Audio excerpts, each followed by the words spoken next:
Hello and welcome to Wasted Plotential, the show where we Fuck that man. Wait, yeah, so that Titans trailer, eh? It's almost like they were trying to make a Teen Titans product that was so despised it would make people reevaluate Teen Titans Go as not so bad. Now it may come off as a little presumptuous to talk about the wasted story potential of a show that only has a single trailer, but I don't really care. This was our first proper impression of the show and their opportunity to turn around the negative opinions that had formed from the leaked set photos. But no, Beast Boy only looks slightly less like Trip from Power Rangers, Starfire still looks like a prostitute and probably is one going off the show's tone, and Robin is swearing and murdering people like this is Enter T New Teen Titans. Fuck you! It's shocking to me that they saw the fan backlash to Batman murdering people in the movies and somehow thought those same people would be okay with the Boy Wonder doing it. Now I'm going to briefly explain a way this maybe could have worked. First off, use a different Robin. For the uninitiated, there have been 5 canonical Robins and this show is using the first, Dick Grayson. Dick, who later became Nightwing, is probably the most like Batman in terms of methodology and philosophy. His successor, meanwhile, not so much. Jason Todd was, ironically, a dick. He was far angrier and more violent than Dick, which only got worse after he was killed by the Joker and resurrected. Upon his return, Jason adopted the identity of the Red Hood and became a Punisher-esque vigilante murderer. Let's imagine a setting where Jason is the current Robin. Dick has already become Nightwing and serves as a mentor to this team, the second incarnation of the Teen Titans. Jason was recently captured and tortured by the Joker. Batman and Dick saved him, but Joker escaped. Jason has physically recovered since, but he is now far more violent, angry and disobedient. Barbara Gordon, former Batgirl and fellow Joker victim, visits him regularly, trying to help him recover mentally and emotionally. Similar to Damian in Justice League vs Teen Titans, Batman has sent Jason to be part of the team to help him mature as a team player and learn from Dick's example. Also to keep him out of the way while Bruce works to track Joker down, knowing exactly what Jason would do to the clown if he was with him. Tired of the condescension, Jason finds companionship in similarly rebellious or damaged members of the team such as Roy Harper and Raven. Jason convinces them to break away and form their own team, the Titans, rejecting the teen moniker to make them seem more mature. An observation pretty much everyone else makes and points out the inherent irony of. Other typical members of the team like Donna Troy, Aqualad, Starfire and Beast Boy also show up and are divided into Dick's team and Jason's based on personality and the cost of CGI/body paint. Jason's team is the main team, but Dick's team is still an important set of supporting characters who serve as a point of contrast. Season 1 would probably build up to the two groups fighting each other, or teaming up to fight, say, Hive. A few members of the Justice League also appear as guest stars to train or challenge their sidekicks. There are 2 potential stances the show could take on Jason's group.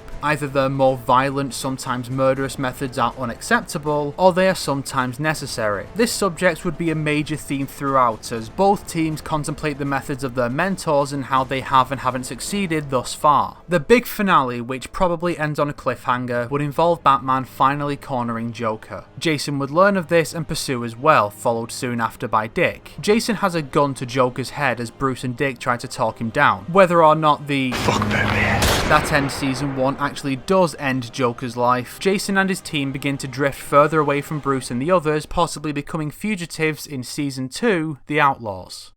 Do I want a Dark Teen Titans product?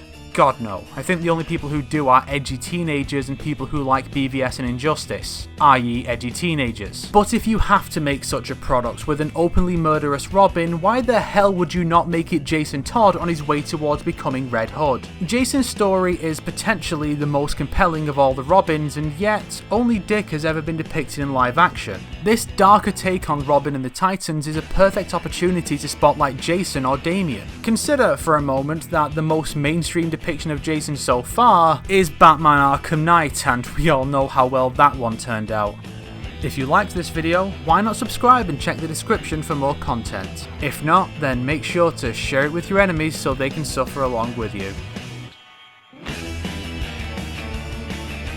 Thanks for watching.